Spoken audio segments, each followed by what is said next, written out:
Très heureuse de vous retrouver pour cette nouvelle émission. Bonjour chez vous, c'est votre rendez-vous quotidien avec l'actualité qui vous concerne. Nous sommes au plus près de vous avec nos partenaires de la presse quotidienne régionale, des télévisions locales et des radios. Nous sommes ensemble pendant 1h30 et au menu du jour, la proposition de loi visant à interdire les signes religieux pour les accompagnants de sorties scolaires était examinée hier en commission au Sénat. On en parle avec la sénatrice de Haute-Garonne, Françoise Laborde. Elle est avec nous. Dans une demi-heure, l'invité politique, c'est Christiane Lambert, la présidente de la FNSEA. Nous parlerons de la colère du monde agricole. Interview en partenariat avec la presse quotidienne régionale, représentée ce matin par Patrice Moyon de Ouest France. Et puis les agriculteurs, il en sera aussi question dans nos reportages en région. Toute la semaine, nous sommes dans le Lot-et-Garonne. Aujourd'hui, direction Dolmayrac. Nous verrons les conséquences de la loi Egalim, en particulier sur le prix du lait. Et enfin, le Club des Territoires, notre bande de journalistes qui débattent de l'actu. Nous parlerons entre autres du déplacement d'Emmanuel Macron dans les Outre-mer. Après Mayotte, il est aujourd'hui à La Réunion. Mais avant cela, voici les autres informations de ce jeudi 24 octobre. C'est un véritable déluge qui s'est abattu sur le sud de la France. À Montpellier, une femme a été hospitalisée en urgence absolue. Elle aurait paniqué devant la brusque montée des eaux. La SNCF, elle, suspend le trafic entre Montpellier, Perpignan et l'Espagne, ainsi qu'entre Montpellier et Toulouse, et ce jusqu'au 4 novembre. Le Brexit n'aura pas lieu le 31 octobre. Les 27 se sont accordés sur un report de la sortie, mais les discussions se poursuivent encore pour trouver un accord sur la durée de ce report. Le Sénat alerte sur la situation des sauveteurs en mer. Il constate un manque de reconnaissance de la part de l'État pour ses bénévoles. Ce sont les conclusions d'une mission d'information qui a été créée après le décès de 3 sauveteurs en mer en juin dernier. Les sénateurs qui alertent également sur la question du financement. On rappelle que lundi, le gouvernement s'est engagé à débloquer 4,5 millions d'euros pour la SNSM. Et puis la commission d'enquête du Sénat se rend aujourd'hui sur le site de l'usine Lubrizol à Rouen. Il s'agit du premier déplacement de la commission. Mardi, elle avait auditionné le PDG de l'usine. Et on débute avec la sénatrice du jour. Elle est élue de Haute-Garonne, siège dans le groupe RDSE. C'est le groupe Rassemblement démocratique et social européen. Bonjour, Françoise Laborde. Bonjour. Merci beaucoup d'être avec nous ce matin. Avant de parler de cette proposition de loi sur l'interdiction des signes religieux lors des sorties scolaires, un mot sur le Brexit, puisque vous suivez particulièrement ce dossier au Sénat. Accord donc hier des 27 pour un report du Brexit. Est-ce qu'on va enfin voir le bout du tunnel ? Je crois que tout le monde désespère un peu de voir le bout du tunnel, sans jeu de mots et avec l'Eurotunnel.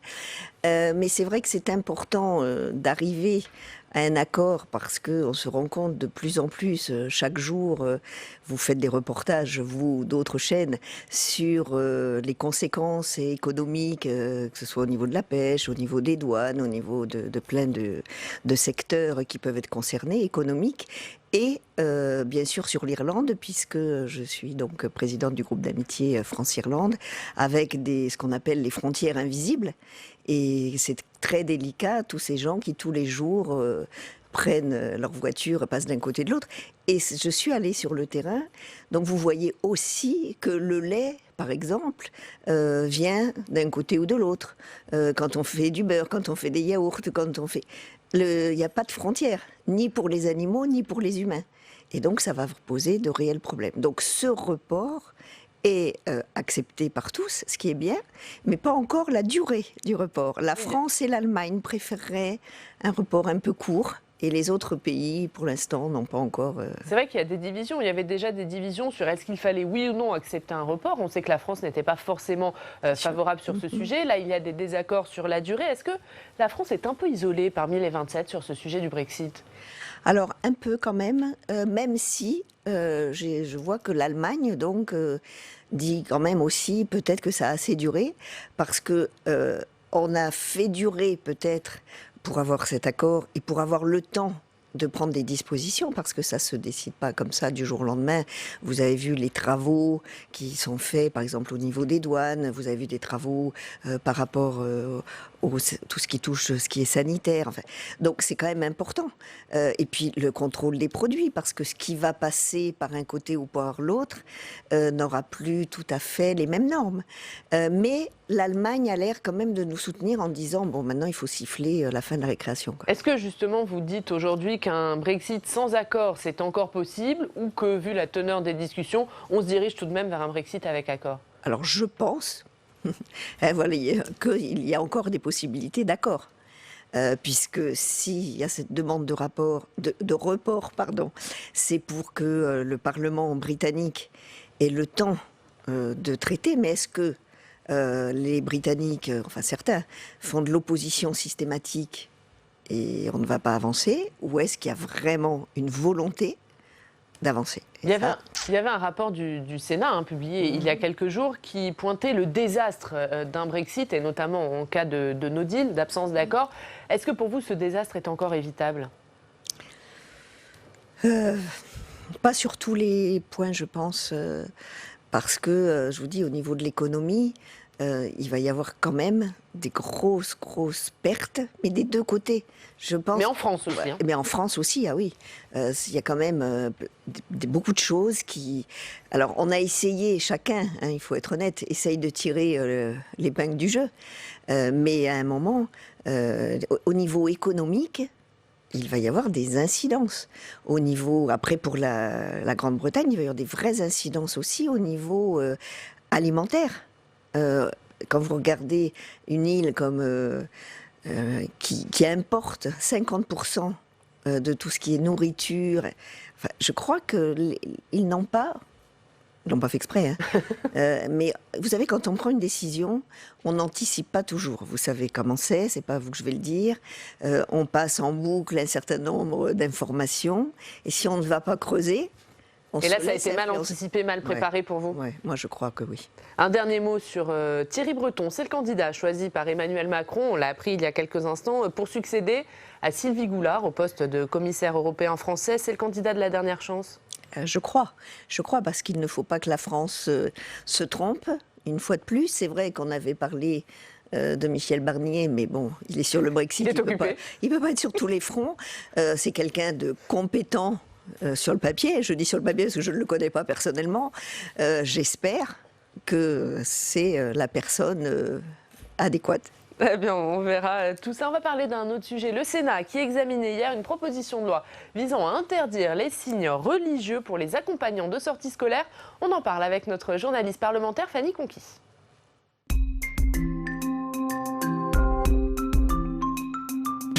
Bonjour Fanny. Bonjour Oriane, bonjour Françoise Laborde. Et ce texte a été étudié hier par la Commission de la Culture, de l'Éducation et de la Communication, où vous siégez, Françoise Laborde. Proposition de loi donc sur la neutralité religieuse des personnes concourant au service public de l'éducation. Oui, Françoise Laborde, c'est un sujet que vous connaissez bien et que vous suivez. La question du port des signes religieux pour les accompagnants scolaires, vous le savez, est revenue sur le devant de la scène il y a une dizaine de jours, lorsque cet élu du Rassemblement national, Julien Audoul, a demandé à une mère de retirer son voile. C'était une mère qui accompagnait une sortie scolaire, et cet épisode a suscité de nombreux débats et de nombreuses réactions politiques. Alors concrètement, dans la loi, cette mère avait le droit de porter le voile. Le port de signes religieux est interdit seulement pour les élèves et pour les enseignants dans l'école publique. Et c'est justement pour étendre cette interdiction aux accompagnants scolaires que cette proposition de loi sur la neutralité religieuse des personnes concourant au service public de l'éducation a été présentée par Madame Jacqueline Eustache-Bregnaud, sénatrice LR du Val d'Oise. Hier, le texte était donc discuté en commission. Il a fait vivement réagir la gauche. Écoutez. On sent bien que là, il y a toute une petite forgerie électorale dans le but de préparer les municipales. Et c'est vraiment pas une très bonne chose, ni pour la laïcité, ni pour l'école.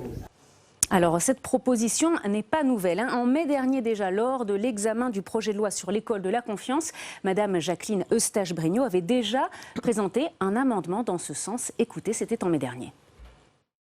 La sortie scolaire est un moment pédagogique qui s'inscrit pleinement dans le service public de l'éducation. Toutes les personnes qui accompagnent les élèves lors de ces sorties scolaires, comme toutes les personnes qui concourent au service de l'éducation, deviennent des collaborateurs occasionnels du service public. Les personnes qui participent à des activités scolaires doivent faire preuve de neutralité dans l'expression de leurs convictions, notamment religieuses. Alors, cet amendement avait été adopté contre l'avis du gouvernement. Il avait été retiré finalement du texte final. Et cet automne, eh bien, il revient dans l'hémicycle. Et écoutez ce qu'en pense Jean-Michel Blanquer, le ministre de l'Éducation nationale. Il était au micro d'Alexandre Poussard la semaine dernière. La droite du Sénat a tort de proposer une loi pour interdire le voile dans les sorties Je scolaires. pense que plusieurs forces dans notre pays cherchent toujours à mettre l'accent sur des points qui divisent, alors que tout notre travail doit être au contraire de réunir les Français et de le faire autour de notre socle républicain, liberté, égalité, fraternité et laïcité. Et cette proposition-là sera discutée mardi prochain en séance publique. Évidemment, on en reparlera. Évidemment, Fanny. Merci Oui, beaucoup. c'est À sûr. tout à l'heure. Françoise Laborde, est-ce que vous êtes favorable à cette interdiction? Oui. Oui, parce que pour moi, c'est un cheminement. Ce n'est pas d'hier. Je me suis dit, il faut interdire. C'est pas d'avant-hier non plus, parce que c'est vrai que moi, j'ai voté cet amendement lors de la loi de confiance.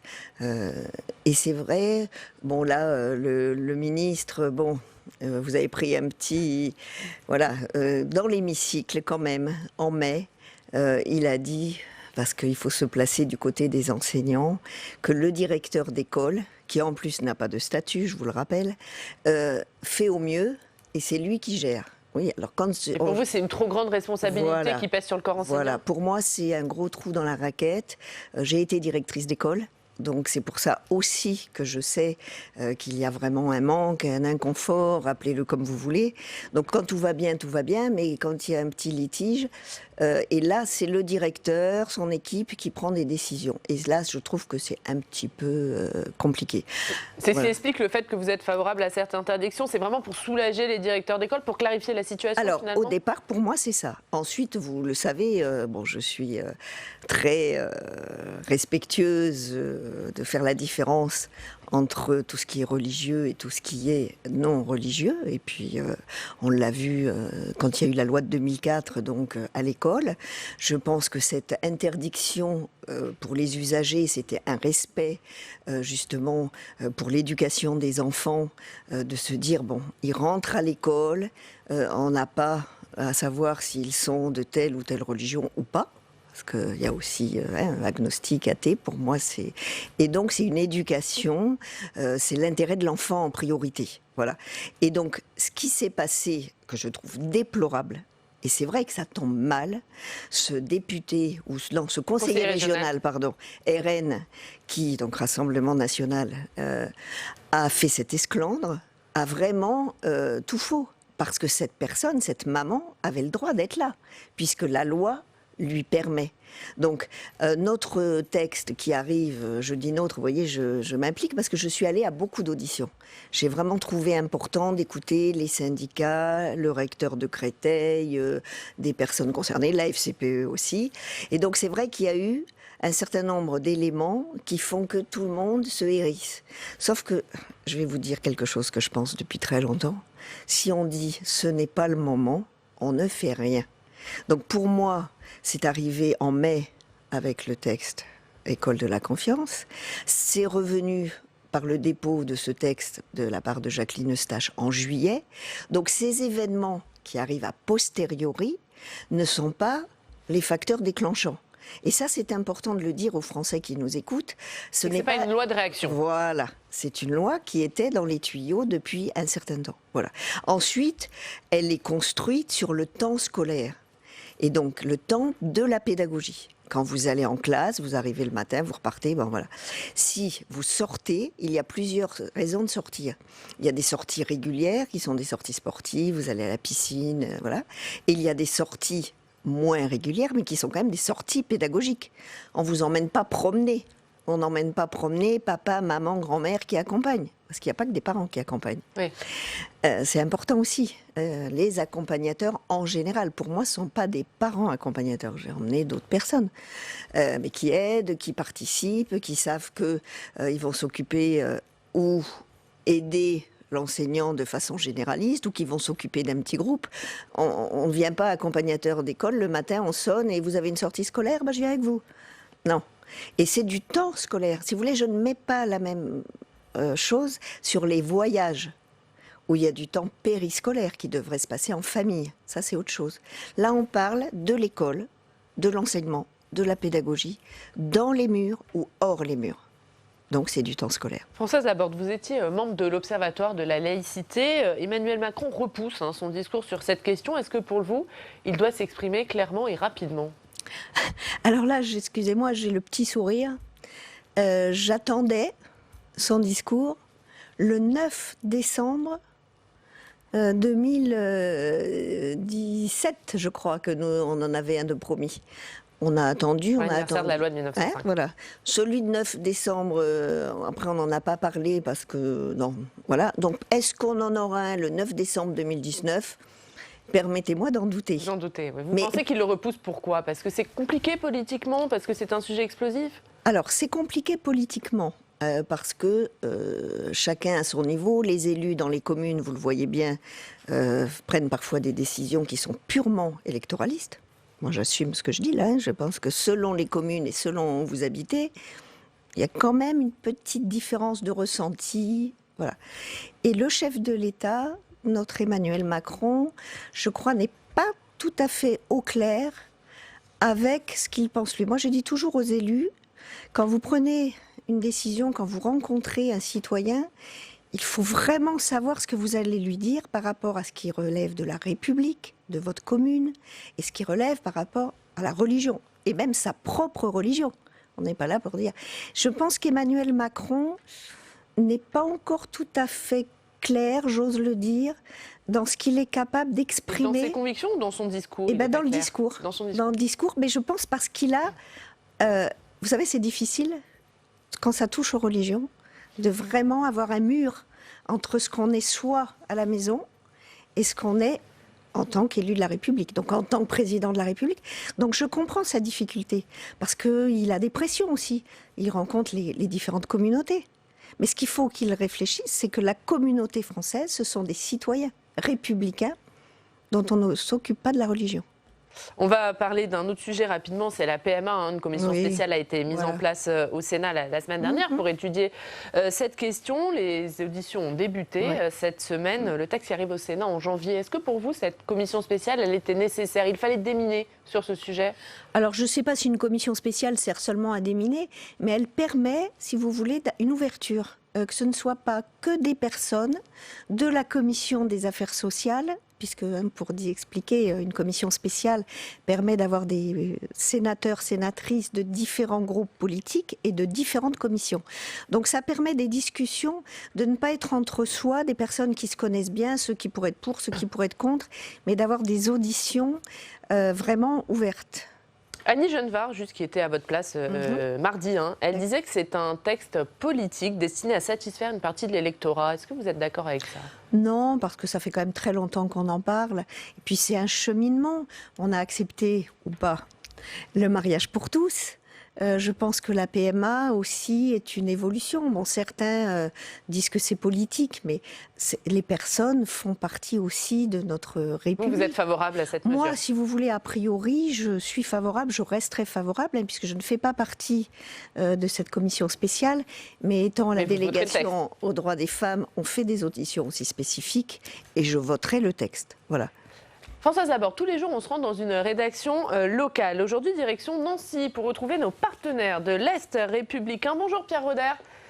Vous êtes directeur départemental pour la Meurthe et Moselle à l'Est républicain. Et ce matin, vous allez nous parler des lauriers des collectivités territoriales. Oui, tout à fait. En fait, nous consacrons aujourd'hui, dans notre édition de ce jeudi, 4 pages dans le tri, et ainsi qu'un supplément numérique de 12 pages, à la 4e édition des Lauriers des collectivités qui s'est déroulée hier soir au centre des congrès de Nancy. Alors, l'Est républicain, le Républicain Lorrain et Gauche Matin organisent ainsi de telles manifestations dans tous les départements de leur zone de diffusion. Donc, hier soir, il s'est agi de récompenser les initiatives, projets et réalisations des collectivités locales de Meurthe et Moselle. Alors, l'originalité et la valeur de ces lauriers reposent sur vraiment la finesse de la connaissance qu'on a, nous, nous revendiquons au fond de notre territoire. En effet, alors, toute l'année, des équipes de journalistes travaillent dans des rédactions implantées dans les grandes, petites, moyennes et petites villes de notre secteur, sans compter des dizaines de correspondants locaux qui couvrent l'actualité dans les villages, même les plus petits et les plus reculés. Donc, toute l'année, nous relatons dans nos colonnes et sur nos sites les initiatives prises, les projets lancés par les élus. Donc, il s'agit bien là, il est important de le préciser, de ne pas faire l'apologie du maire en place. Ce n'est pas ça l'objet, mais bien de s'attacher à des réalisations objectives. objectivement lancées ou réalisées. D'ailleurs, on constate quand même que ces dernières, enfin ces initiatives-là ne sont jamais l'affaire d'un, voire rarement l'affaire d'un homme, mais bien d'une équipe d'élus, de techniciens, de membres d'associations, de citoyens passionnés. Alors, sur la base de cette connaissance très fine du terrain, des journalistes de chacune de ces agences établissent une liste des projets lancés ou aboutis durant l'année dans les domaines de l'innovation. Il y a 7 catégories: l'innovation, l'aménagement du territoire, le développement, la solidarité, le patrimoine, mais aussi un coup de cœur et un prix du jour. Pierre Roder, Ouais. en un mot, parce qu'on ne vous entend pas très bien, vous là, il y a des petits pardon. problèmes de son. En un mot, il y a eu plusieurs lauréats, hein, évidemment. Est-ce qu'il y en a un particulièrement qui a retenu votre attention? Disons pas un, mais il y a une tendance quand même qui est forte, c'est que ont été récompensées les communes rurales, beaucoup, et les petites intercommunalités ont été à l'honneur. Donc il y a les réussites économiques que je fais rapidement. À Saint-Nicolas-de-Port, par exemple, une petite commune qui est vraiment en dehors des grands axes de circulation, qui sont quand même la commune est parvenue à créer une zone commerciale qui crée quand même 200 emplois avec 30 enseignes. Et vraiment dans un territoire qui économiquement a beaucoup souffert.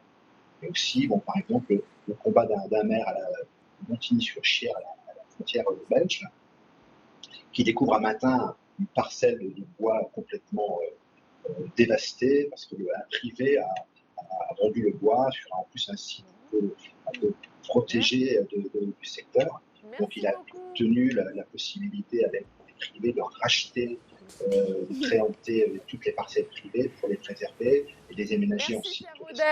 Merci beaucoup d'avoir été en direct de Nancy avec nous. On va regarder la une de l'Est républicain ce matin qui est consacrée au thermalisme à Nancy. Tout autre sujet. Merci l'Est républicain Pierre Roder d'avoir été avec nous. Françoise Laborde, on va maintenant passer à la revue de presse de votre département de la Haute-Garonne et c'est avec Fanny Conqui qui revient. Très bien. Et Fanny, on commence avec la dépêche du midi. Oui, effectivement, et ces intempéries qui sont à la une de nombreux journaux régionaux et notamment de la dépêche du midi. Regardez, déluge sur l'Occitanie. On rappelle qu'hier, jusqu'à 9 départements étaient placés en vigilance orange pour alerte inondation et pluie. Pluie intense, vent violent, mer déchaînée dans plusieurs départements de la région. Une femme d'ailleurs est en urgence absolue dans l'Hérault. Elle a été transportée à l'hôpital de Montpellier et à lire également dans la dépêche du midi. Dans les pages intérieures, le témoignage des habitants de l'Aude qui ont été touchés l'année dernière par des très importantes inondations. Heureusement, les dégâts sont nettement moins importants cette fois-ci. À la une du Midi Libre, toujours ces inondations et leurs conséquences. Oui, là, ce sont les conséquences. Vous regardez cette photo, vous voyez le titre « Narbonne 7, aucun train Montpellier-Espagne et Montpellier-Toulouse, aucun TGV ». Vous le voyez, la conséquence des intempéries, ces trous énormes qui sont donc le long des rails, des trous de 5 à 10 mètres. Il va falloir des travaux très importants pour réparer cela.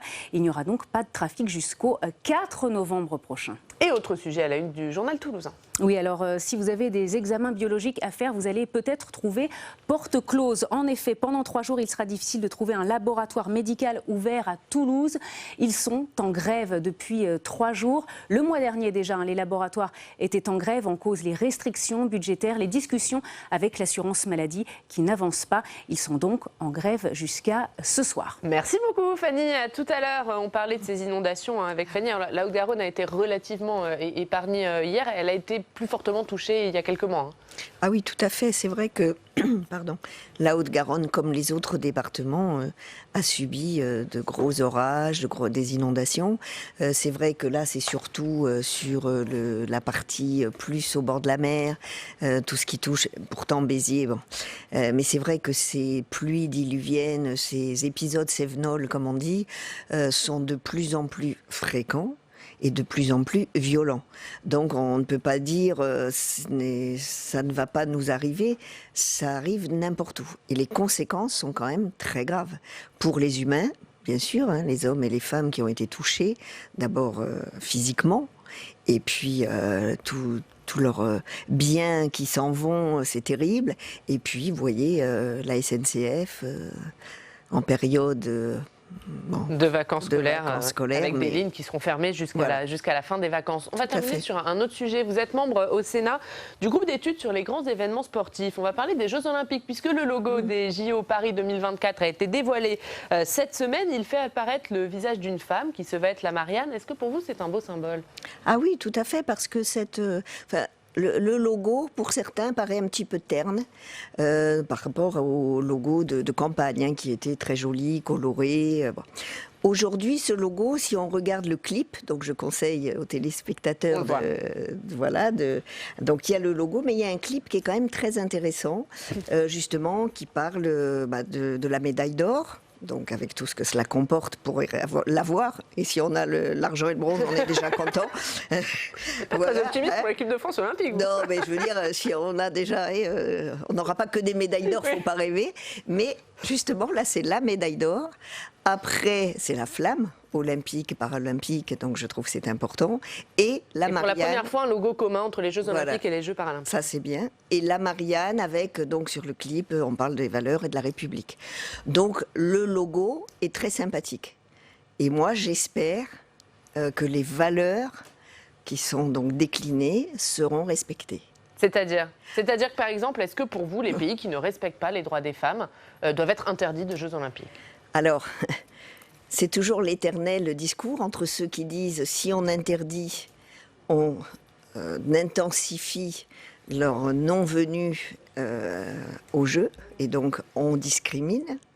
Et en même temps, au nom de la discrimination de l'égalité, je trouve anormal que certains pays, je les cite, l'Iran, l'Arabie Saoudite, autorisent leurs athlètes féminines, femmes, à participer sur certaines disciplines qui sont jugées acceptables, des disciplines coraniques, on pourrait dire, et qui sont donc complètement couvertes pour tous les sports auxquels elles participent. Elles sont très surveillées, bien sûr. Elles participent à des épreuves non mixtes. Moi, ça me gêne. Et là, ce n'est pas vraiment seulement sur un plan religieux, on pourrait dire à Madame Laborde, vous focalisez, mais je focalise sur l'égalité femmes-hommes. Et donc, vous dites que la France doit envoyer un message politique à l'occasion de ces Jeux? Ah bah oui, parce que quand on fait un logo avec un clip comme celui que l'on a vu ou que vous n'avez pas encore tous vu, mais je vous... vous nous invitez à le voir. Voilà. Donc il faut que la France soit en accord avec son logo. Tout à fait. C'est ce que voilà, vous dites. C'est aussi simple que ça. On parle de Marianne, on parle de République, on parle d'égalité. Eh bien, allons-y. Eh bien, merci beaucoup Françoise Laborde. Merci. On aura l'occasion d'en reparler, bien sûr, d'ici les Jeux 2024. Merci beaucoup d'avoir été avec nous ce matin. Dans 2 minutes, l'invité politique, c'est Christiane Lambert, la présidente de la FNSEA. Nous parlerons bien sûr de cette colère du monde agricole. Mais avant de l'entendre, un extrait des questions d'actualité au gouvernement. Elles avaient lieu hier, comme tous les mercredis, au Sénat. On va écouter la présidente du groupe communiste, Éliane Assassi. Elle interpelle le Premier ministre Édouard Philippe sur la question du droit de retrait à la SNCF. On écoute.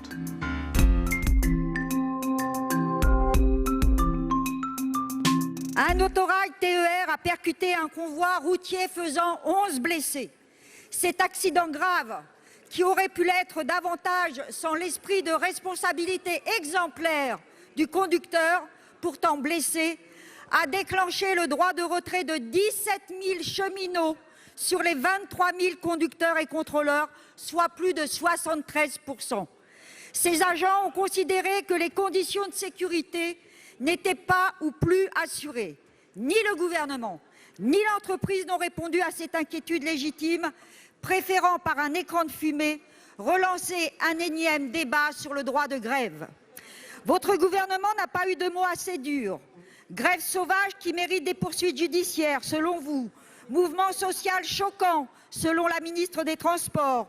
Une grève injustifiée et illégale, selon le président de la SNCF. Je veux vous dire, Madame la Présidente, que la question de la sécurité est prise au sérieux par les agents de la SNCF, les cheminots en général, bien entendu, par l'entreprise dans son ensemble, direction comprise, par tout le monde ici. Vous l'avez dit, plus de 15 000 conducteurs et personnels de la SNCF ont fait valoir ce que le droit prévoit sous le terme de droit de retrait.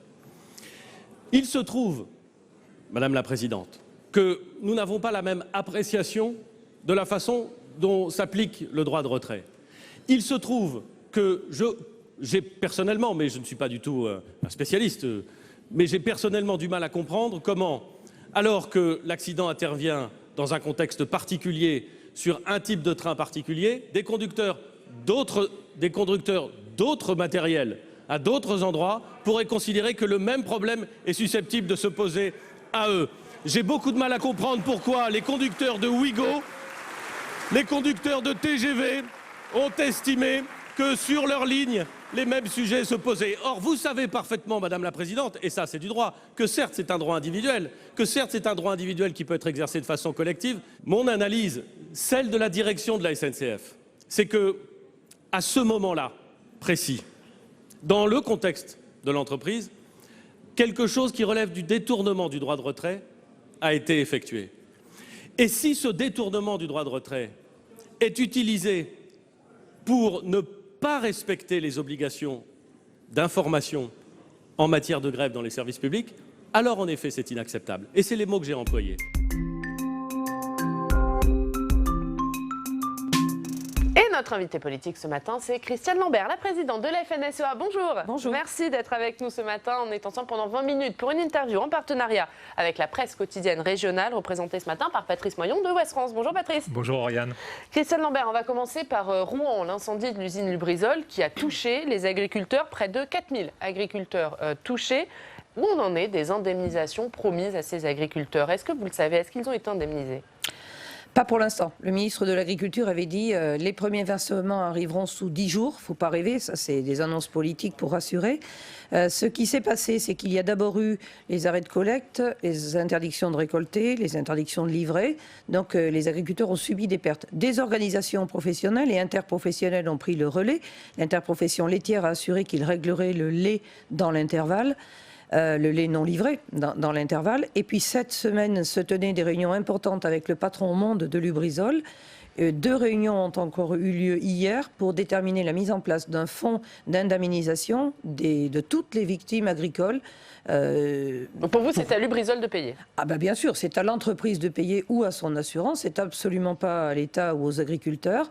Les dégâts sont importants, donc tout un travail d'évaluation des dégâts est en train de se mettre en place avec des formulaires simplifiés, homogènes sur l'ensemble de la région, c'est-à-dire sur tous les départements de la zone.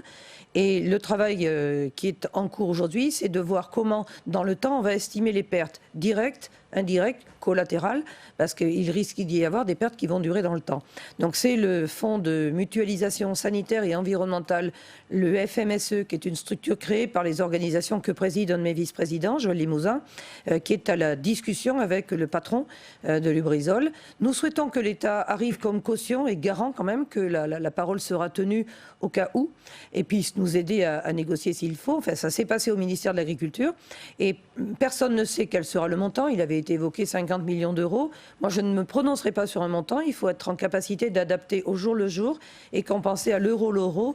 J'ajoute qu'il y a eu psychologiquement et moralement un vrai choc pour les agriculteurs qui ont dû jeter leur lait pendant 3 semaines pour certains d'entre eux, se lever le matin, faire la traite et jeter le lait soit dans les prés, soit dans la fosse pour le contentionner. C'est quand même très difficile. Mais vous dites, Didier Guillaume, qui avait promis une indemnisation totale et rapide. En tout cas, sur la question de la rapidité, la promesse n'est pas tenue. Sur la rapidité, non, mais on s'en doutait. On sait très bien comment ça se passe. Il faut d'abord évaluer la perte, remplir un document. Alors nous travaillons aussi pour que les déclarations puissent être des télédéclarations beaucoup plus rapides et que les agriculteurs puissent espérer toucher en novembre et que ça puisse être clos en décembre, notamment sur les pertes les plus visibles de non-livraison de produits. Après, il restera ce qui est en terre où il faut tout analyser. Il ne faut prendre aucun risque. Il s'agit d'alimentation, donc il ne faut prendre aucun risque.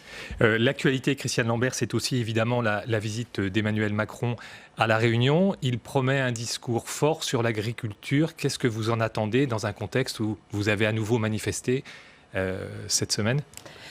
C'est bien qu'il l'annonce, c'est nécessaire, parce que pour l'instant, c'est assez peu lisible. Nous voyons un président de la République qui s'exprime par morceaux sur les sujets agricoles. Dans les états généraux de l'alimentation, Il y a eu des débats importants, un dialogue y compris avec les consommateurs, la société, les industriels, tous les acteurs. La loi alimentation est passée par là, elle a été votée. Elle a acté un certain nombre de décisions, notamment sur une meilleure répartition de la valeur entre les acteurs. Mais les résultats ne sont pas au rendez-vous. Qu'est-ce que vous attendez concrètement? On va revenir sur cette loi Egalim, parce qu'on va écouter notamment... Alors justement, mais qu'est-ce qu'on attend? Déjà que le président de la République dise qu'est-ce qu'il veut pour l'agriculture française. On ne peut pas aborder le sujet de l'agriculture que par le bien-être animal, les phytos et l'alimentation. L'agriculture française, c'est un grand secteur économique. Bien sûr, c'est l'alimentation, c'est aussi l'occupation du territoire, l'environnement, mais c'est aussi un grand secteur économique. Or, que constatons-nous? Et nous l'avons écrit dans le pacte productif que nous avons remis au Premier ministre et au Président de la République. J'ai d'ailleurs demandé un rendez-vous sur ce sujet. Sur les chiffres au Premier ministre et au Président de la République. Au Président de la République, pas encore la réponse, je l'attends, mais s'il dit qu'il veut parler et nous rencontrer, nous attendons la date. Pour dire quoi? L'agriculture française dévisse. Sur les 4 dernières années, nous avons régressé, nous avons perdu 17% de surface de légumes en France. Et c'est plus 40% en Allemagne. Pourquoi? Parce que les conditions sociales, sanitaires, environnementales sont différentes. Donc la France veut être dans le haut de gamme, dans l'excellence à tous égards, mais perd ses productions agricoles. En France, il y a une condamnation de l'élevage et du gigantisme, comme disent certains, alors que le gigantisme est ailleurs et surtout pas en France. Donc quand on cumule un certain nombre de non-décisions sur de la mise en compétitivité, des retraits de produits qui sont autorisés ailleurs, des délais administratifs extrêmement longs. Quand on veut faire un méthaniseur, il faut 5, 6, 7 ans de procédure.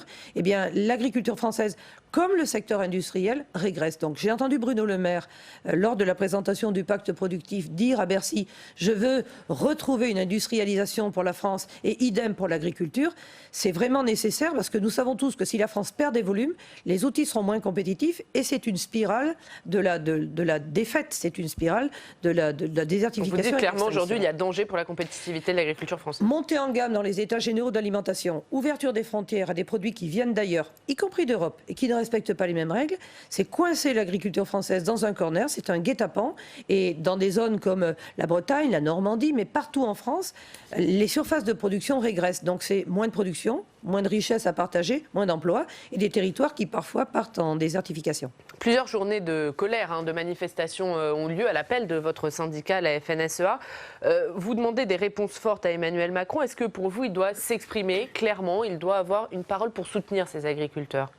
Bien sûr, nous le souhaitons parce qu'il ne vous a pas échappé qu'en ce moment, dans un certain nombre de médias, dans les journaux et même sur le terrain, les agriculteurs sont critiqués, sont victimes d'incivilité, d'intrusion dans les élevages, le jour, la nuit, filmés, postés sur Facebook. C'est-à-dire que ça va au-delà des mots, ce dénigrement, il y a des agressions, il y a des attaques? Il y a des agressions verbales, physiques. Il y a des agriculteurs qui ont des coups de poing dans la cabine de leur tracteur, certains qui sont menacés avec une carabine quand ils sèment du blé.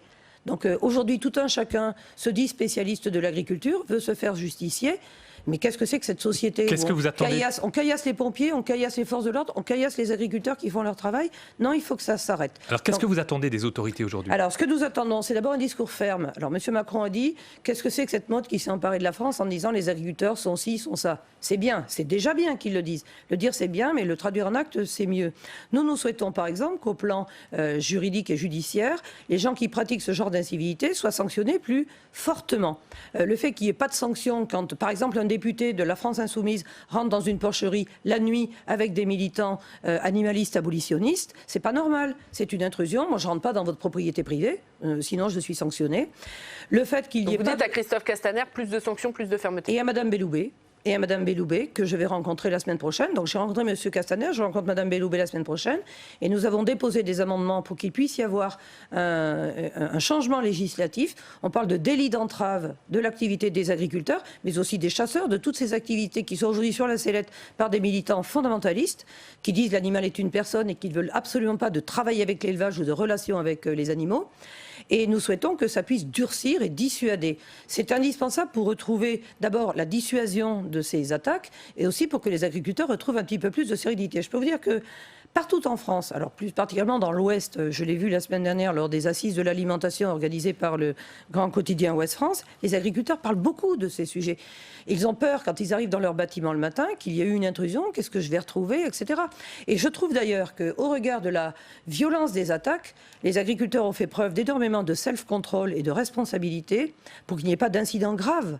Il n'y a pas eu d'incident, personne ne s'est fait cabosser, ni caillasser, ni rien du tout, par les agriculteurs qui ont été victimes de ces actes-là, mais ils sont lassés, quoi. Ça ne durera pas aussi longtemps. Et puis, nous avons un métier qui est très technique, très professionnel. Nous utilisons des techniques, des technologies, des antibiotiques, des produits phytosanitaires qui ont été présentés comme le diable personnalisé.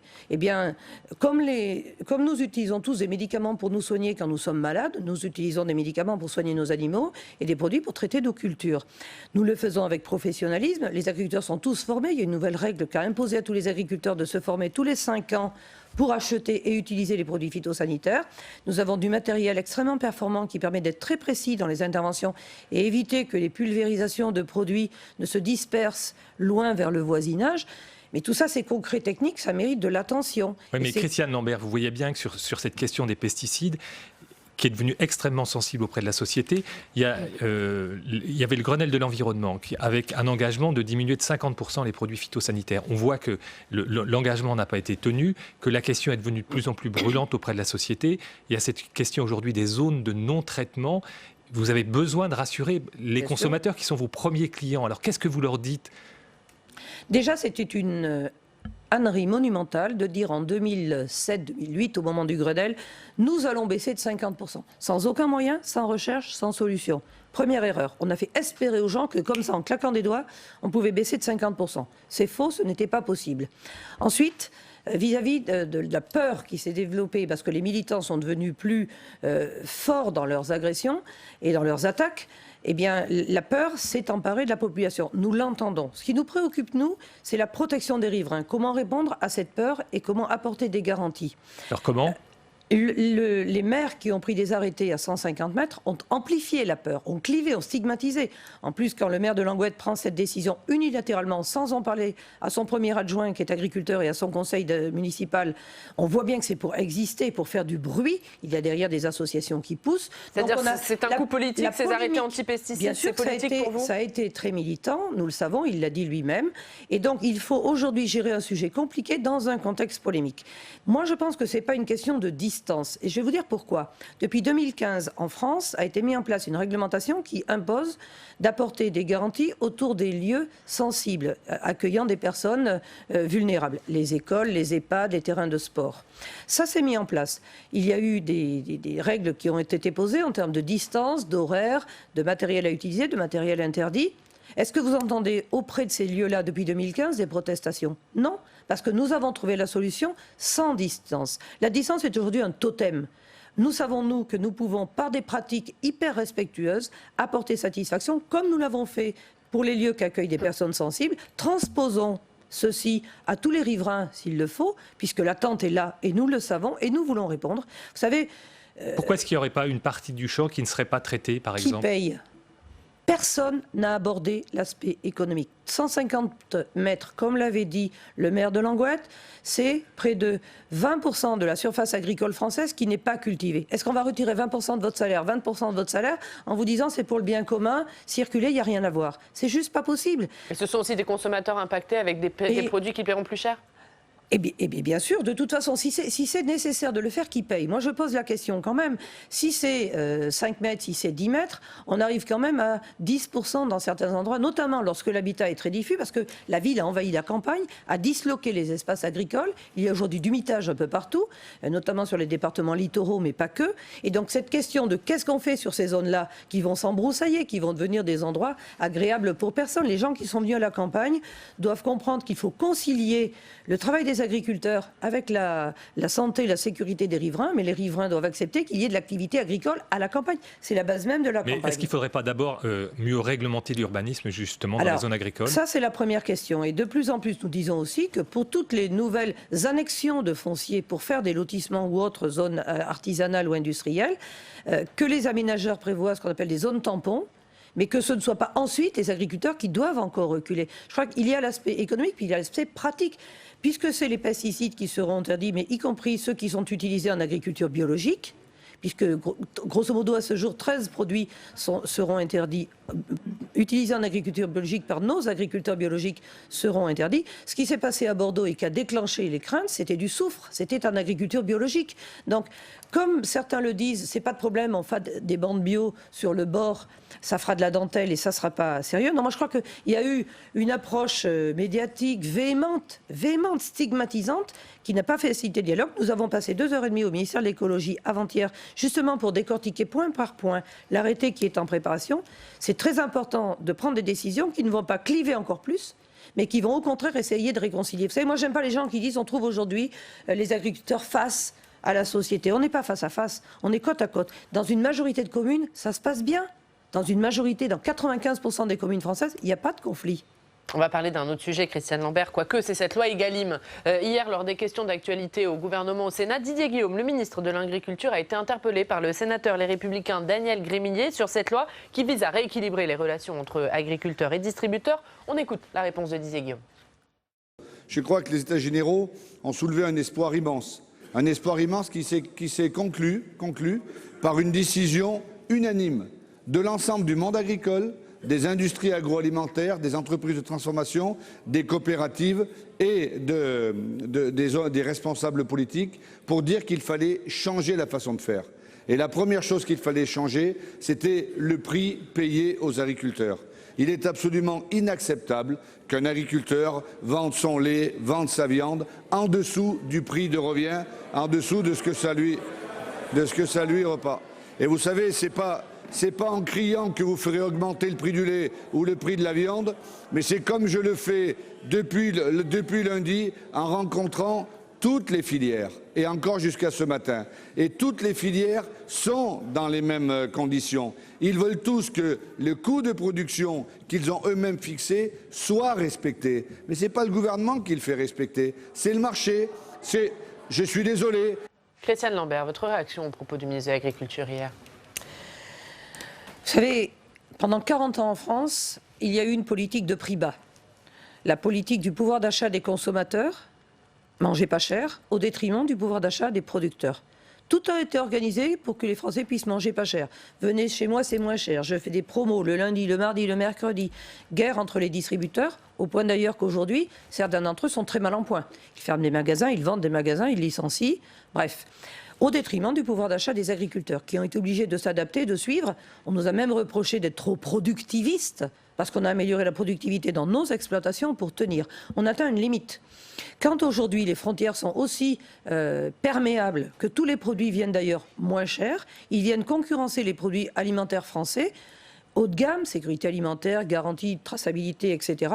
Et nous nous trouvons confrontés à une guerre des prix extrêmement forte. C'est vrai qu'en un an de loi alimentation, et encore tous les outils n'étaient pas opérationnels quand la loi a été votée, certains décrets et certaines ordonnances n'ont été publiés qu'en avril de cette année, c'est difficile de changer 40 ans de mauvaises pratiques. Toutefois, nous disons qu'il faut poursuivre, utiliser tous les outils. Il y a à l'intérieur de cette loi des possibilités de contractualisation, d'organisation, de fixer des prix en marche avant, en partant des coûts de production franco-français. Est-ce qu'il y a des exemples à suivre, justement? Il y a des exemples qui ont été réussis dans le lait, notamment. Certains exemples en viande, mais ils sont beaucoup moins nombreux. Certains exemples en légumes, qui existent aussi, de contractualisation entre des producteurs, réunis en organisation de producteurs, des entreprises, pour aller ensuite négocier auprès de la grande distribution. Il y a eu aussi un exemple récent réussi, avec l'augmentation du prix du porc importante cette année en raison de nos exportations importantes vers la Chine, plus 43% sur le prix du porc entre le début de l'année et maintenant. Nous avons pu faire renégocier les industriels vis-à-vis de la distribution sur la base d'un indicateur de coût de production. Donc on parle beaucoup de ce qui ne va pas, parce qu'il faut l'améliorer, il faut s'appuyer sur les exemples réussis, mais il faut que les distributeurs qui ont encore gardé leurs vieilles habitudes de négociation à la baisse, soient réunis sans délai par le ministre. Le ministre précédent, M. Travers, quand ça ne marchait pas, les avait réunis autour de la table, les avait poussés à s'engager. C'était une charte. Et là, vous dites quoi, Didier Guillaume ne leur met pas assez la pression? Il doit les réunir tous et leur dire, vous devez appliquer et respecter la loi. Alors c'est assez bizarre d'être obligé de réunir les gens pour leur dire, vous devez respecter la loi.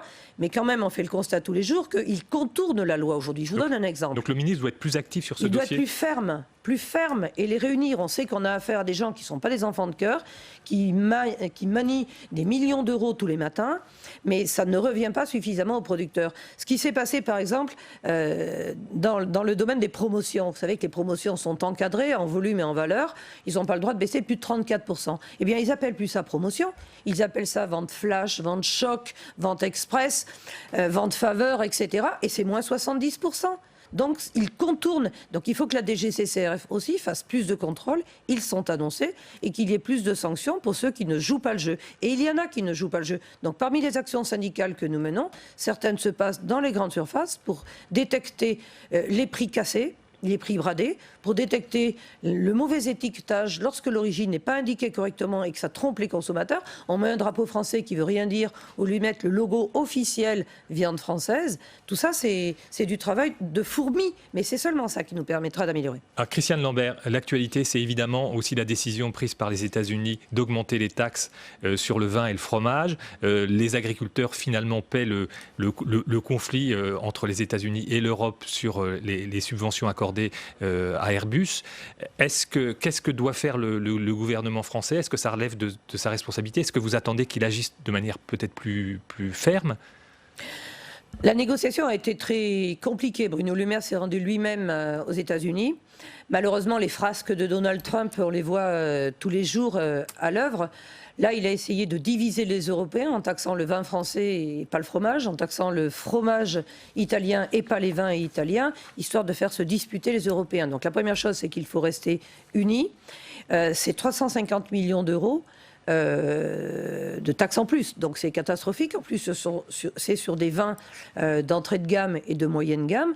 Pour les viticulteurs français, c'est un préjudice épouvantable. Les conséquences économiques pourraient être sévères? Eh bien, quand c'est 350 millions, ça pèse très lourd. Par exemple, sur le Beaujolais qui va partir, et les Américains sont friands du Beaujolais nouveau notamment, c'est une vraie crainte pour les viticulteurs. Donc c'est une décision contre l'Europe, donc c'est l'Europe qui doit réagir. Bien sûr, nous avons déjà demandé à ce que la Commission européenne chiffre l'évaluation globale de l'impact et que les producteurs puissent être soutenus. Nous ne sommes pour rien dans cette guerre commerciale qui vise Airbus. J'ajoute quand même qu'ils ont bien subventionné Boeing aussi. J'espère qu'on pourra leur dire aussi qu'ils ont bien subventionné leur avionneur également. Mais on ne veut pas revivre ce qu'on a vécu avec l'embargo russe en 2014, où pour des raisons géopolitiques, la Russie a décidé de fermer ses frontières à des produits agricoles et nous n'avons pas eu de compensation à ce moment-là, on l'a payé très cher. Un mot peut-être plus politique pour finir. Les Républicains ont élu à leur tête Christian Jacob. Il connaît parfaitement le monde agricole. Il a été président d'un syndicat de jeunes agriculteurs. Est-ce que pour vous c'est une bonne nouvelle ? Écoutez, que des agriculteurs s'engagent dans des responsabilités communales, régionales, nationales, oui, c'est bien parce qu'il faut que la représentation politique soit complète. On manque de personnes connaissant les sujets agricoles, que ce soit à l'Assemblée ou au Sénat.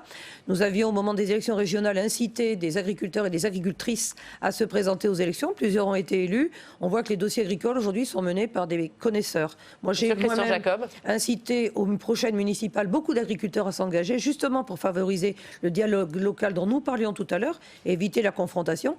Et pour Christian Jacob, qui connaît les dossiers agricoles, même si ça n'est éloigné depuis une trentaine d'années maintenant, eh bien nous aurons, je l'espère, un dialogue nourri avec lui. Mais nous avons trouvé dans d'autres partis politiques aussi des spécialistes des questions agricoles, à nous aussi d'entretenir ce dialogue. Ou alors, est-ce que pour vous, Christian Jacob, il peut réconcilier la droite et les paysans finalement aujourd'hui ?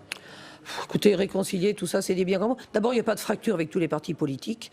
Et les paysans ne sont pas fâchés avec tout le monde, contrairement à ce que certains veulent dire. Et moi, je travaille plutôt pour le dialogue et la réconciliation avec, y compris les associations de protection de l'environnement, les partis politiques, tout un chacun, nos voisins. Je crois que j'aime pas le face-à-face. Moi, je préfère le côte à côte. Mais en tout cas, vous nous dites que vous dialoguerez avec Christian Jacob et que vous parlerez avec lui. Aucun problème. Juste toute dernière question, est-ce qu'il y aura un nouvel appel à manifestation dans les jours à venir, une nouvelle journée de mobilisation ? Oui, parce que nous avons lancé un travail de revendication syndicale pour expliquer différents sujets. Je crois que nous avons pointé du doigt d'abord ces critiques récurrentes et infondées contre l'agriculture, le fait que les prix ne reviennent pas aux producteurs vis-à-vis des États généraux, qu'il y a une incohérence de décision avec l'ouverture des frontières à des produits qui ne respectent pas du tout les mêmes règles. C'est vrai pour le CETA, mais c'est aussi vrai pour des produits venant d'Europe et qui ne respectent pas les mêmes règles. C'est ce qui fait que les agriculteurs ne comprennent pas comment ils peuvent rester encore agriculteurs quand les décisions ne sont pas suivies. Vous avez une date pour une nouvelle journée de mobilisation ? Mi-novembre. Mi-novembre, sans date plus précise. Bon, ben on suivra tout ça. Merci beaucoup, Christiane Lambert, d'avoir été avec nous. Merci, Patrice Moyon. Demain, à votre place, Christiane Lambert, ce sera Fabienne Keller, députée européenne, membre d'Agir. Et c'est maintenant l'heure du Club des territoires. Public Sénat, avec le soutien de la Mutuelle nationale territoriale, la Mutuelle des agents des services publics locaux et en partenariat avec la presse quotidienne régionale et les télévisions locales, vous présente le Club des territoires.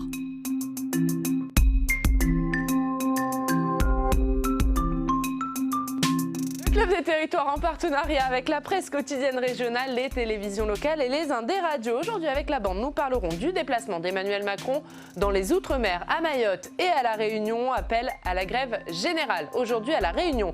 Et puis nous parlerons de la reconquête politique par les territoires. Et tout ça à travers les livres, vous verrez, ce sera notamment avec Fanny. Mais d'abord c'est l'heure de notre reportage en région. Allez à votre rencontre parce que l'actualité, ça se passe chez vous.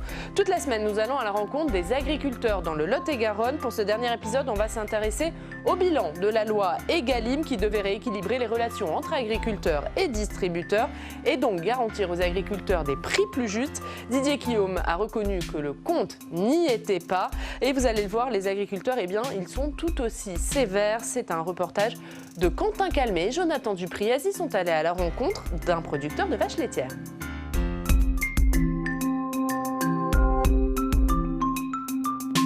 Bruno Lapicoré est éleveur de vaches laitières depuis 25 ans. Dans son cheptel, il y a 70 vaches et c'est ainsi 40% de ses revenus qui sont issus du lait. Mais depuis 2008 et 2009, les prix ne suivent plus. On va aller en parler avec lui. Bonjour Bruno Lapicoré, vous allez bien? Oui. C'est pour moi? Vous me le prêtez? C'est pour toi, pour aller au mieux des vaches. Merci. Et bien c'est parti. Bruno, vous diriez que le moral il est comment aujourd'hui dans votre ferme? Le moral, il est que ça devient compliqué. C'est morose, quoi. On est dans une période où c'est morose. Depuis combien de temps? Ça va faire 3 ans que le prix du lait ça devient compliqué parce qu'on a tout qui augmente, toutes les charges. Et puis on voit que les promesses ne sont pas tenues. Est-ce que vous arrivez à vivre des revenus que vous tirez du lait? Non, aujourd'hui on a survie du revenu du prix du lait, quoi. Parce qu'on a un prix du lait qui est à 320 € et un coût de production à 310. Tout ce qui est investissement, on ne peut plus investir aujourd'hui. On ne peut plus investir dans l'amélioration du système de traite ou dans le stockage des effluents ou de l'alimentation. Là, c'était bientôt l'heure de rentrer les vaches. Ça va être l'heure, oui. On va les rentrer. Allez, c'est parti. On va passer derrière.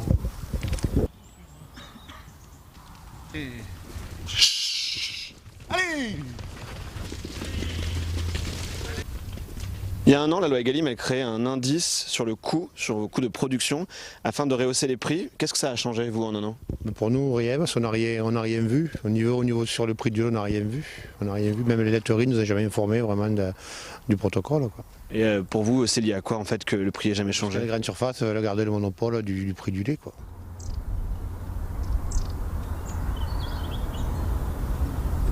Nous sommes sur l'exploitation de Didier Galinou. Depuis 50 ans, sa famille produisait du lait, élevait des vaches laitières. Mais il y a 2 ans, il a complètement changé son exploitation pour maintenant se concentrer sur les blondes d'Aquitaine et la production de pruneaux d'Agen. On va aller voir avec lui pourquoi. Bonjour Didier Galinou. Bonjour. Vous allez bien? Merci, ça va. On l'a vu, il y a cette loi Egalim qui a été votée il y a peu de temps. C'était censé permettre de créer un indicateur sur les coûts de production des agriculteurs. Vous dites le compte n'y était pas avec cette loi, ça n'aurait rien changé pour vous? Mais non, on n'a jamais vu une loi faire un prix. Le prix se fait à travers le marché, c'est-à-dire entre l'offre et la demande. Tant qu'on restera sur des lois et non pas une régulation des productions, on n'obtiendra pas une augmentation du revenu des agriculteurs. Vous dites qu'il faut en fait que les producteurs produisent moins. Pas produisent moins, non. Je parle d'une régulation de la production. Tout ce qui est surproduction entraîne une baisse catastrophique des cours et on pourra faire toutes les lois qu'on veut, on ne changera pas ça. Aujourd'hui, faute de régulation, les prix sont tombés et ça entraîne la disparition de certains agriculteurs, les plus fragiles, mais demain ce sera les plus costauds aussi. Didier Gallinou, on a vu que vous éleviez des blondes d'Aquitaine. Il y a ici les prunes, les pruneaux d'Agen, les fameux. Il y a également des noisettes. C'est important pour vous la diversité de votre production? Oui, bien sûr. La monoculture est dangereuse. Il suffit d'un aléa climatique ou d'une baisse des prix et l'exploitation pourrait être en danger. Donc pour nous, ça a été important de diversifier notre revenu, oui. Les agriculteurs que nous avons rencontrés dans le Lot-et-Garonne, ils se disent lucides. Ils n'attendaient rien de l'indicateur créé par la loi Egalim. Selon eux, pour augmenter les revenus, il faut réguler la production et ainsi mécaniquement de provoquer la hausse des prix et donc des revenus. Voilà pour ce reportage de Quentin Calmet et Jonathan Dupriez. Bonjour Fanny, bonjour messieurs. Bonjour. Merci d'être avec nous dans ce club. On le voyait ce reportage dans le Lot-et-Garonne sur cette loi Egalim. La loi Egalim, elle était censée finalement profiter aux agriculteurs et on entend ces agriculteurs dire « Ben non, on n'a rien vu, Louis Salter ».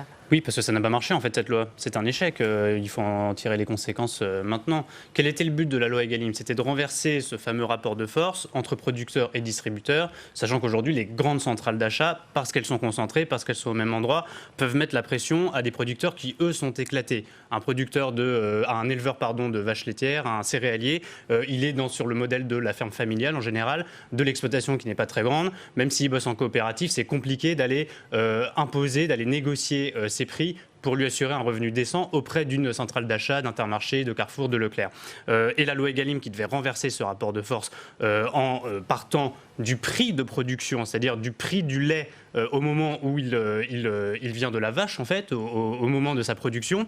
On devait partir de ce prix-là pour qu'il remonte et que ce sont les centrales d'achat qui s'adaptent pour pouvoir assurer un revenu décent aux producteurs. Ça n'a pas marché. Ce sont toujours les centrales d'achat et les grands distributeurs qui ont la main. Et qu'on entend encore, c'était Michel-Édouard Leclerc hier qui disait qu'il n'était pas question pour lui de payer les amendes pour lesquelles Bercy l'a assigné. Il y a 117 millions d'euros d'amendes que réclame le ministère de l'économie à Leclerc pour avoir contourné la loi en quelque sorte à travers sa centrale d'achat belge. Donc on voit très bien que les distributeurs n'ont pas l'intention de coopérer. Il y en a même comme Leclerc qui le disent assez clairement et que la loi n'a pas eu la main sur ce rapport de force-là. Donc les éleveurs, les agriculteurs sont toujours dans la même situation malheureusement. Samuel Ribaud, non seulement cette loi, elle n'a pas profité aux agriculteurs, mais on l'entendait dans ce reportage, les agriculteurs alertent sur la disparition de leur profession.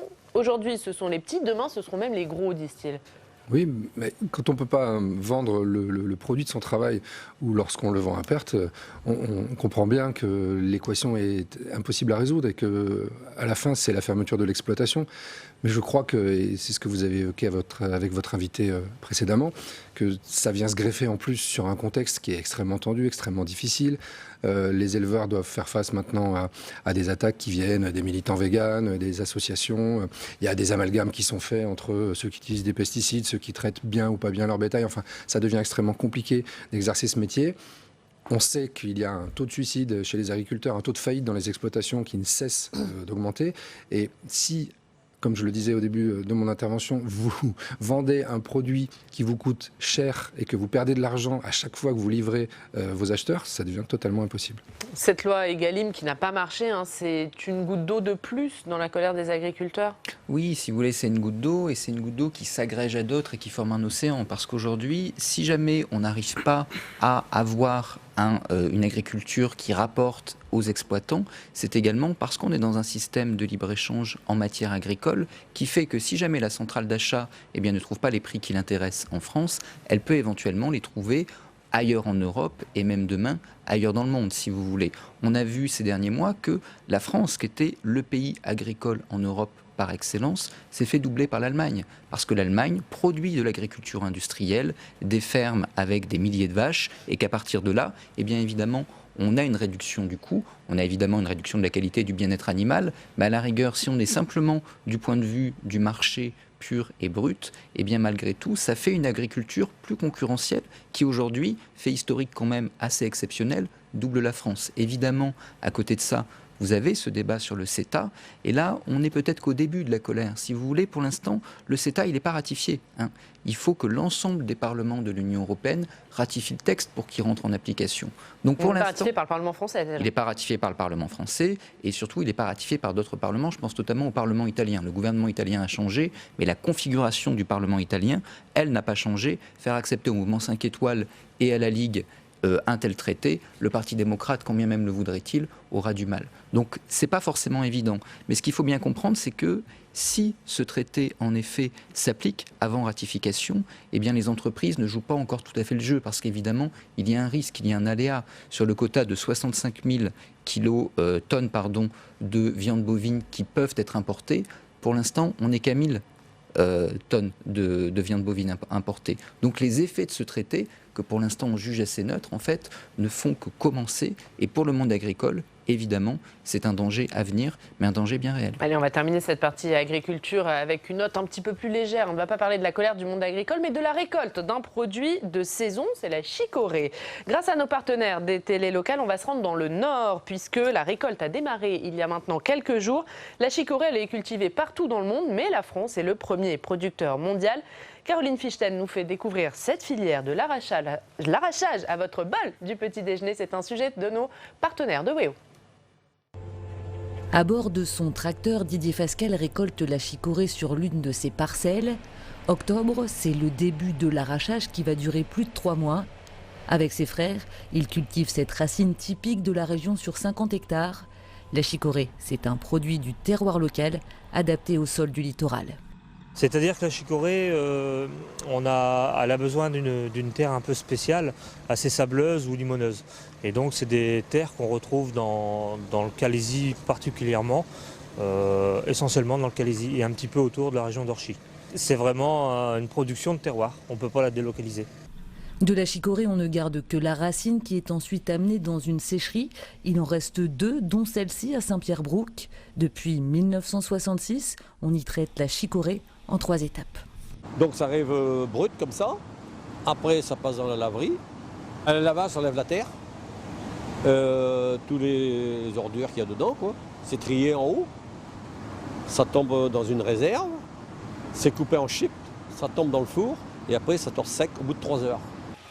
Après le lavage, donc, la découpe et le séchage, les cossettes, ce sont ces petits morceaux de chicorée, sont envoyés vers l'un des 2 derniers torréfacteurs de la région. Chez Lutin, on travaille en famille depuis 4 générations. Ici, c'est la dernière étape avant le produit fini. Il faut savoir que c'est 80% de sucre dans une lamelle de chicorée déshydratée où on enlève l'eau. Et donc on va juste caraméliser les sucres pendant plus de 3 heures. Donc on va monter généralement entre 150 et 160 degrés. Ça va passer dans les refroidisseurs, on va souffler de l'air frais dessus pour les refroidir et pour qu'ils puissent être concassés après. Le concassage, c'est le broyage des morceaux en grains plus ou moins gros. Ultime étape avant la mise en sachet. Lutin exporte un peu plus de la moitié de sa production. Pour ce reportage de nos partenaires de WEO, on va passer à un autre sujet. Emmanuel Macron qui est en déplacement dans les Outre-mer. Après Mayotte et un déplacement marqué par le thème de l'immigration où un président très régalien a promis des investissements sur la sécurité, l'éducation et la santé, Emmanuel Macron est arrivé hier à La Réunion. Première visite du président de la République depuis la campagne présidentielle. Déplacement cette fois-ci sous le signe du pouvoir d'achat et de l'économie. On voit ça avec Aurélien Romano. Face à face tendu près de l'aéroport Roland-Garros entre les Gilets jaunes réunionnais et les CRS. Blocage et grève générale, c'est le comité d'accueil qui les réserve à Emmanuel Macron. Ici, 40% de la population vit sous le seuil de pauvreté, un quart est au chômage et la vie y est 7% plus chère qu'en métropole. La vie chère est donc au cœur des préoccupations et du discours du président de la République à sa descente de l'avion. Si la vie est chère, c'est parce qu'on n'a pas suffisamment développé la production locale et parce qu'il y en a quelques-uns, en quelque sorte, qui ont tout pris pour eux. Ne nous mentons pas. Le président a organisé sur l'île un forum réunissant une cinquantaine d'investisseurs. Choose la Réunion, choisir la Réunion. Vantant les mérites de la concurrence pour lutter contre les prix hauts, Emmanuel Macron s'est transformé en VRP de la région. La Réunion doit être, pour la France, le hub de développement de cette stratégie de connectivité et de transport. Au programme des 3 jours de visite, rencontre avec des demandeurs d'emploi et des agriculteurs, Emmanuel Macron est loin d'être en terrain conquis. Il recueille ici 23% d'opinions favorables, 10 points de moins qu'en métropole. Samuel Ribaud, on le voit, ce déplacement d'Emmanuel Macron à La Réunion, il s'annonce pas facile. C'est un territoire traditionnellement un peu chaud pour les présidents en exercice, ou pour les représentants du gouvernement en général. La Réunion, on l'a entendu, 40% de la population qui vit en dessous du seuil de pauvreté, je ne sais pas si on se rend bien compte. C'est comme si le niveau de vie du nord de Paris était généralisé à tout l'Hexagone. Donc imaginez les problèmes que ça peut poser. Alors que la Réunion est un territoire particulier dans l'outre-mer français, puisque ce n'est pas un territoire qui a été colonisé, ce n'est pas un territoire dont la population a été amenée par le commerce triangulaire, c'est un territoire où tout un tas de communautés se sont retrouvées, d'où son nom. Néanmoins, ils ont créé une identité forte et dans cette identité, il y a ce besoin de récupérer le niveau de vie de la métropole, de disposer des conditions d'un développement correct. Or, la Réunion est un territoire saturé avec énormément de monde, avec des problèmes d'infrastructure, des problèmes de circulation et puis, on l'évoquait pendant le sujet, des problèmes liés à l'organisation du commerce, avec quelques personnes qui tiennent en effet les rênes de la grande distribution, qui en général gèrent aussi ce qui relève des importations, avec des circuits qui sont donc très très limités, une concurrence qui elle-même est très limitée, des soupçons d'entente, de duopole, de monopole, peu importe quel que soit le terme, mais en finissant en pôle, on pourra l'adapter à peu près à tous les outre-mer, et on se retrouve avec des populations dont le pouvoir d'achat est non seulement grévé par la situation économique, le fait que les salaires ne sont pas suffisamment élevés et qu'il n'y a pas beaucoup de travail, mais aussi parce qu'on parlait de 7% du coût de la vie supérieur à la métropole, je ne suis pas certain que ce soit même pas beaucoup plus. C'est un territoire spécifique aussi, La Réunion, parce que c'est le seul territoire d'outre-mer à avoir connu le mouvement des Gilets jaunes, et on le voit, il est encore actif. Oui, mais parce que là-bas, en fait, l'atmosphère Gilets jaunes, elle est présente depuis des décennies. Quand le mouvement des Gilets jaunes a éclaté en métropole, les Réunionnais se sont tout de suite reconnus dedans, parce que eux, ça fait des années et des années qu'ils veulent retrouver une certaine dignité à travers un pouvoir de vivre, le pouvoir d'achat, et puis du travail. 42% des jeunes au chômage à La Réunion, évidemment qu'ils se sont rapidement identifiés à un mouvement qui représentait la France des oubliés. Et aujourd'hui, eux se sentent partie prenante de la France des oubliés. Au-delà du fait qu'il y a cette situation, elle est évidemment aggravée par le caractère insulaire. C'est vrai que dans une économie insulaire, souvent, malheureusement, les recettes sont captées par quelques-uns. C'est une organisation différente. Et évidemment que la plupart des Réunionnais en souffrent. Le grand problème, c'est de pouvoir trouver les perspectives. En fait, c'était tout le défi d'Emmanuel Macron, et c'est là-dessus qu'il a anglais son discours d'arrivée. C'est de pouvoir ouvrir les perspectives qui permettent à une île comme celle-là de se développer, d'exporter, parce qu'elle ne peut pas évidemment compter géographiquement sur le dynamisme économique de la France métropolitaine. Elle doit développer en fait un modèle propre. Je pense même que c'est un débat pour la plupart des territoires d'outre-mer. On a vu à Mayotte à quel point la crise économique aussi était importante quand Emmanuel Macron y est passé. On n'en parle qu'à l'occasion des visites de président de la République, mais à La Réunion, ce problème ne date pas de la visite de Macron, il ne date pas des Gilets jaunes, ça fait des décennies que c'est comme ça et que l'île n'a toujours pas trouvé un modèle économique qui puisse ruisseler, puisque c'est le terme à la mode, sur l'ensemble de ses habitants. Benjamin Morel. Oui, si vous voulez, c'est un vrai défi pour Emmanuel Macron, cette visite, peut-être plus grande que celle à Mayotte notamment. On a un Emmanuel Macron aujourd'hui qui se pose de façon extrêmement différente à son discours de 2017. En 2017, il était venu à Mayotte, je crois. Il avait fait un discours farci d'anglicisme où, grosso modo, il s'agissait de dire, eh bien, les Outre-mer ont leur spécificité, vous allez construire vos modèles vous-même et la France accompagnera. Un discours très à la Trudeau, très libéral. C'est d'ailleurs à ce moment-là qu'il avait dit qu'il ne croyait pas en l'assimilation. Donc on était dans un discours, d'une certaine façon, qui n'était pas réellement un discours de régalien, qui était un discours de candidat. Là, on voit très bien qu'on a un autre Emmanuel Macron qui semble arriver en Outre-mer. Le voyage, l'écart aux îles éparses n'est pas neutre. Il y a la question de l'écologie, mais il y a également la question de la ZEE, de la présence de l'État. Le discours à Mayotte sur les questions migratoires également est un discours très régalien. Là, comment est-ce qu'on incarne le retour de l'État, la capacité de l'État d'apporter des réponses à une crise sociale qui, je suis d'accord, c'est-à-dire c'est une crise des Gilets jaunes, mais ce n'est pas vraiment la crise des Gilets jaunes, c'est vraiment une crise extrêmement particulière qui utilise le symbole des Gilets jaunes, mais qui en soi a ses problématiques propres et a sa dynamique propre. Comment est-ce que l'on répond avec la nécessité de construire un modèle à part et en même temps d'incarner un retour de l'État comme source de développement sur un tel territoire? Là, il y a un vrai défi. Emmanuel Macron est attendu au tournant. On est en effet dans une île qui a voté majoritairement Rassemblement national aux européennes, et on voit très clairement, quand on prend les enquêtes d'opinion aujourd'hui, que la France est réellement clivée en deux. Vous avez un électorat pro-Macron, un électorat anti-Macron qui se distingue dans les perceptions de l'actualité sur à peu près tous les points, et là-dessus, Emmanuel Macron est loin d'être en terrain conquis. C'est très compliqué. Samuel Ribaud, on a parlé de La Réunion. Un mot peut-être sur son déplacement à Mayotte. C'était il y a quelques heures. La Réunion, c'est plus axé sur le pouvoir d'achat, sur l'économie. À Mayotte, c'était clairement axé sur la sécurité, sur la lutte contre l'immigration clandestine. Oui, ça a tout de la passoire, Mayotte. La situation géographique du territoire fait que c'est extrêmement compliqué. Comment voulez-vous endiguer un phénomène migratoire lorsque vous installez un département français au sein d'un ensemble dont les habitants sont dans des conditions de vie, des conditions démocratiques, des conditions sanitaires qui n'ont absolument rien à voir? C'était les questions qui avaient été soulevées. Je crois que c'était sous Nicolas Sarkozy que Mayotte est devenu un département français, à la grande surprise d'un certain nombre d'observateurs qui se demandaient comment on allait pouvoir maintenir et créer cet ensemble français sans effectivement créer un appel d'air qui est comparable d'ailleurs à l'appel d'air qu'exerce la Guyane vis-à-vis du Brésil et du Suriname. C'est tout à fait compréhensible. Il est allé là-bas. Qu'est-ce qu'il peut dégainer? Alors oui, il a eu un discours régalien, mais qu'est-ce qu'il peut dégainer véritablement, à part renforcer les contrôles en frontières, envoyer des moyens supplémentaires?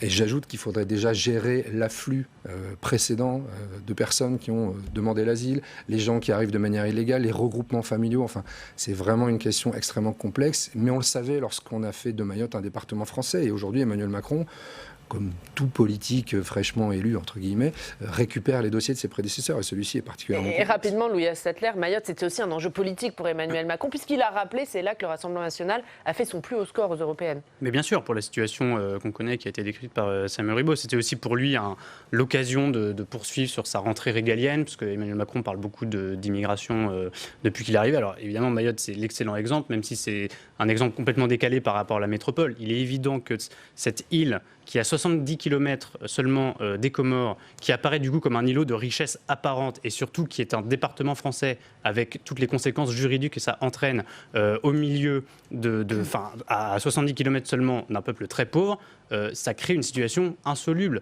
Et géographiquement, je suis tout à fait d'accord, ça pose une question juridique qui est simplement de statut. La question qui se pose est celui de dérogation au droit français dans ce département-là. La départementalisation, effectivement, a compliqué les choses, puisque Mayotte, c'est le territoire français, c'est la France.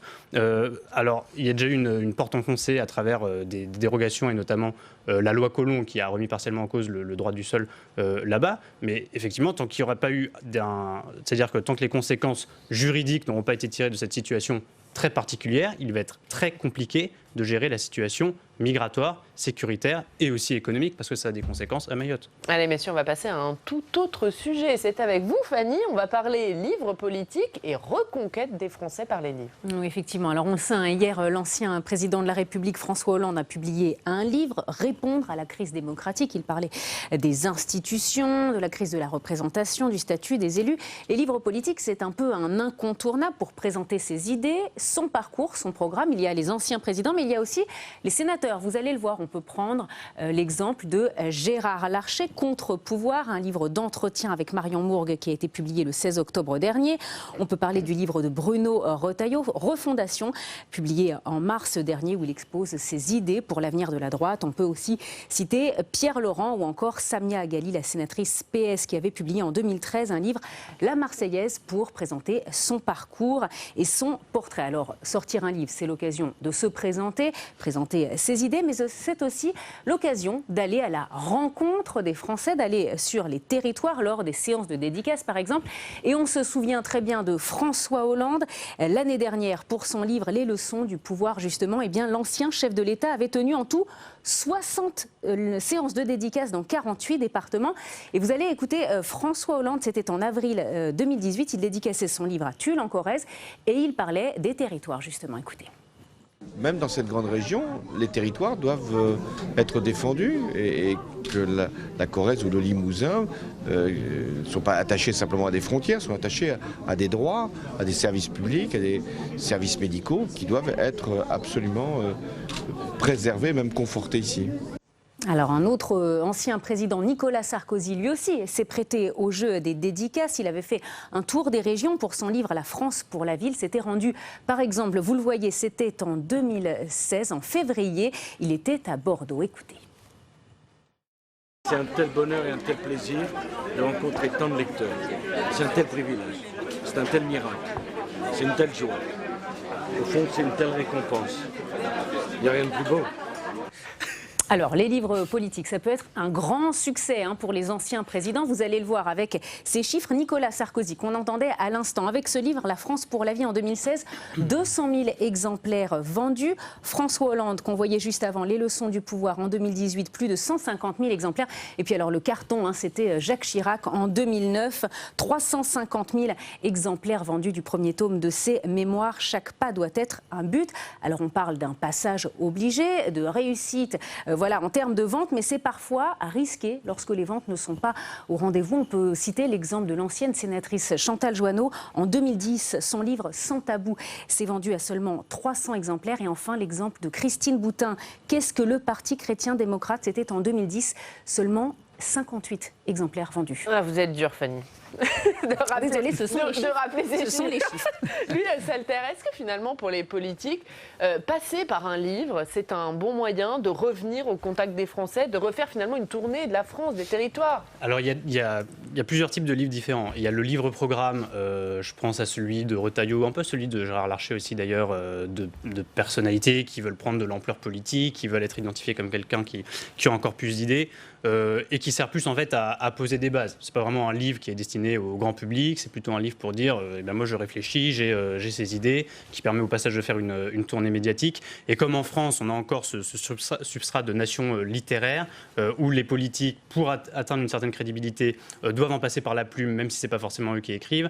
Eh bien, il y a cette nécessité, c'est souvent un passage obligé pour des gens qui, voilà, ont des ambitions et veulent prendre de l'ampleur politique. Et puis après, il y a le livre qui sert à dire coucou, j'existe alors qu'on est un retraité.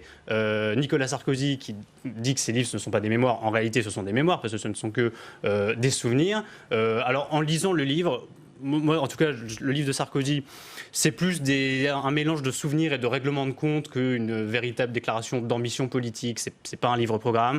Ça se différencie beaucoup de La France pour la vie ou de ses livres précédents où il avait encore des ambitions. Et dans son livre à lui, là, je trouve qu'il est plus tourné vers le passé et surtout très attaché à l'image qu'il va laisser qu'à un avenir politique qui est de toute façon très hypothétique. Et puis il y a François Hollande qui lui se transforme en professeur de droit constitutionnel maintenant pour expliquer que en fait le poste de président de la République n'est pas du tout adapté. Donc bon, il est bien placé pour en parler. Effectivement, il a dû constater par lui-même que les institutions ne protégeaient pas assez le président. Elles ont quand même beaucoup été prévues pour. Ça dépend aussi beaucoup de la façon dont on le pratique. Mais voilà, dans son livre où il développe notamment l'idée d'un mandat présidentiel de 6 ans qui est décalé par rapport au mandat parlementaire, effectivement, ça protégerait mieux le président. Ça ferait aussi revenir probablement à des cohabitations. Donc voilà, c'est le président constitutionnaliste maintenant qui explique comment on pourrait mieux aménager le mandat présidentiel. Pourquoi pas? Il est effectivement bien placé pour en parler.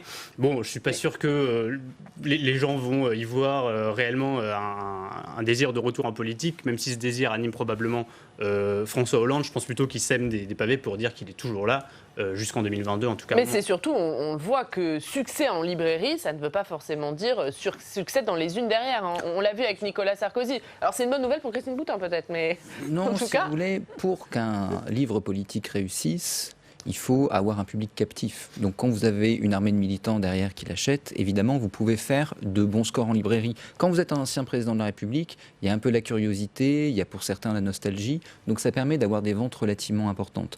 Mais dans les faits, le livre politique, historiquement, a relativement peu d'importance. Si on demandait à un Français de citer un livre politique, il citerait peut-être Révolution d'Emmanuel Macron, peut-être le coup d'État permanent de François Mitterrand, mais en soi, les livres politiques qui ont marqué l'histoire, ils sont relativement peu nombreux, soit parce que c'est des livres très conjoncturels, comme vous le disiez, c'est des livres qui ont pour but de marquer un programme à un moment, soit parce que c'est des mémoires qui ensuite sont repris. Alors il y a les mémoires du général de Gaulle, si vous voulez, mais est-ce que c'est vraiment un livre politique? Je ne pense pas. Donc le livre politique, en soi, a plus d'importance parce qu'il marque l'actualité. Il vous permet en effet de faire la tournée des librairies et donc d'avoir un contact avec les Français, mais également avec les édiles locaux, avec les grands élus, pour justement reconstruire des réseaux. Il vous permet de faire la tournée des plateaux télévision et donc de réexister politiquement. L'objet du livre politique, il est au-delà du livre politique, il n'est pas dans son contenu, il est dans son existence même, et du coup, dans l'existence de celui qui l'a écrit. Samuel Ribaud, un petit mot rapidement. Oui, je partage ce qui vient d'être dit, mais je trouve ça dommage. Je trouve dommage que dans une société où on glorifie le buzz, le clash, la punchline, enfin autant comment dirais-je, d'expressions de la vie politique qui finalement ne nous amènent pas bien loin, si ce n'est à entretenir l'hystérie médiatique, le livre pourrait encore ou devrait encore être le refuge de la pensée, le refuge du programme et la possibilité pour un homme politique de développer une vision pour l'avenir, ce qui nous fait cruellement défaut. Je constate que ça n'est pas le cas, c'est effectivement un passeport pour les foires et les librairies de France et de Navarre. Je rappellerai d'ailleurs, pour être juste politiquement, qu'à gauche de l'échiquier, je crois que Delphine Bateau avait fait un magnifique carton à 200 ou 300 exemplaires aussi de son livre. Donc, vous aussi, vous êtes dur. On rate ses sorties politiques. Je ne pouvais pas citer tout le monde. Je rééquilibre. Fanny, c'est à vous. On va faire un point sur la revue de presse des quotidiens régionaux.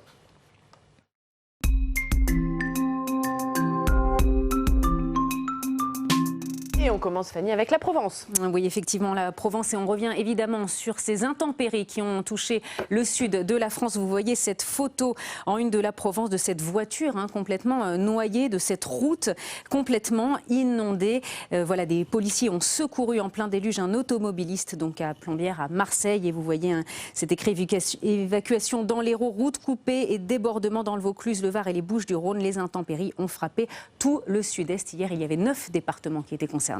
Et on enchaîne avec l'Indépendant, toujours ces inondations. Et là, vous allez le voir, même type de photo avec encore une fois cette voiture complètement noyée sous les eaux après le déluge en un peu moins de 24 heures. Il est tombé 2 mois de précipitations dans les Pyrénées-Orientales. Les dégâts sont lourds. Là, cette photo a été prise à Cerbère, mais il n'y a aucune victime à déplorer. Dans la Nouvelle République. Oui, on parle des trains, comment sauver les trains du quotidien, les TER. Vous voyez cette photo et puis il y a donc un article en page intérieure. On le sait, la Cour des comptes a rendu un rapport hier sur les TER et puis hasard du calendrier. On le sait, la semaine dernière, il y a eu un accident dans les Ardennes qui posait la question du nombre d'agents à bord. Eh bien, la Cour des comptes pointe la qualité de service qui baisse et le coût de plus en plus important pour les TER avec ce chiffre à 1,1 milliard. C'est le coût pour remettre à niveau tout le réseau seulement dans la région Nouvelle-Aquitaine. Et on termine, Fanny, avec le Dauphiné. Oui, le Dauphiné qui se pose cette question. Salaire, pourquoi ça coince? Et il pointe ce paradoxe. Il y a le chômage qui baisse, le pouvoir d'achat qui augmente et pourtant les salaires augmentent très faiblement. On le voit, une hausse moyenne prévue l'an prochain de 0,8%. Alors pourquoi ça coince? C'est un article donc à lire dans le Dauphiné. On parle des explications pour expliquer donc ces salaires qui augmentent très peu et que peuvent faire les entreprises. On parle donc économie et finances dans le Libéré. Merci beaucoup Fanny. On va passer à votre revue de presse à vous. Messieurs, on va commencer par vous Samuel. Pour Nice Matin, vous avez fait une interview de Frédéric Potier. C'est le délégué interministériel à la lutte contre le racisme et l'antisémitisme. Tout à fait. C'est quelqu'un qui œuvre au quotidien, donc à la croisée d'un certain nombre de ministères, pour lutter contre les discriminations et qui a observé la semaine dernière le déferlement autour de la question du voile et la résurgence d'une forme de racisme anti-musulman sur lequel il a souhaité revenir. Ce qui est intéressant dans la parole de Frédéric Potier, c'est la prise de distance, c'est le rappel de ce qu'est la laïcité, c'est le rappel des outils législatifs dont on dispose, alors qu'aujourd'hui on étudie de nouvelles propositions de loi qui nous permettraient d'encadrer les sorties scolaires, entre autres. Et puis c'est un retour aux sources. Qu'est-ce que c'est que la laïcité? Qu'est-ce qu'on a voté en 1905? Qui étaient les rédacteurs et les animateurs du débat à l'époque? Je rappellerai qu'il y avait notamment Clémenceau, Aristide Briand qui était rapporteur. Enfin, on avait un débat qui avait duré 10 mois, qui avait fait l'objet d'un texte de plus de 1500 pages, qui avait évoqué finalement tout un tas de problématiques qui sont face à nous aujourd'hui. C'est important de le rappeler. C'est important de rappeler aussi que la laïcité, qui est un des fondements de la République, la société aujourd'hui française, mérite un débat apaisé. C'est le contenu de son discours. On peut discuter de tout, mais on ne peut pas céder à l'hystérie sur des sujets aussi complexes, et on ne peut surtout pas, je pense, et c'est ce que moi je déduis de son propos, dégainer tout de suite l'arme législative, parce que finalement c'est une question de vivre ensemble et ça se discute autrement qu'à travers des lois. Et votre interview est donc à lire dans Nice Matin, Louis Salter, la une de Marianne qui est à apparaître demain. Tout à fait, avec un grand dossier sur le lynchage sur les réseaux sociaux. On est parti de Balance ton port, ce mouvement qui avait agité les réseaux sociaux et qui s'est répandu dans la société tout entière, qui a été une période de libération de la parole des femmes. Mais on est parti du jugement qui a été rendu auprès de l'initiatrice de Balance ton port, Sandra Müller, où en fait il a été reconnu par la justice, la vraie, pas celle de Twitter, qu'il n'y a pas eu de harcèlement de la part de celui qu'elle accusait publiquement et dont elle avait balancé, entre guillemets, le nom sur les réseaux sociaux. Du coup, qu'est-ce qu'on rappelle dans ce dossier où on parle aussi de la Ligue du LOL ou de personnes... Alors, en 10 secondes, à la fois qu'il y a une salutaire libération de la parole de victimes qui en étaient réellement, et en même temps que la justice, ça ne passe pas par Facebook, ça ne passe pas par Twitter. Il y a une justice, il y a des institutions. Donc le lynchage sur les réseaux sociaux, on voit à travers cette affaire que ça atteint ses limites et qu'il faut peut-être repenser notre manière. Et c'est donc à apparaître dans Marianne demain. Merci Benjamin Morel, merci messieurs, merci Fanny. C'est la fin de cette émission à 18h. Ne manquez pas un nouveau numéro de Dialogue Citoyen présenté par Rebecca Fitoussi. Nous on se retrouve demain. Notre invitée Fabienne Keller, députée européenne, membre d'Agir. On vous attend demain.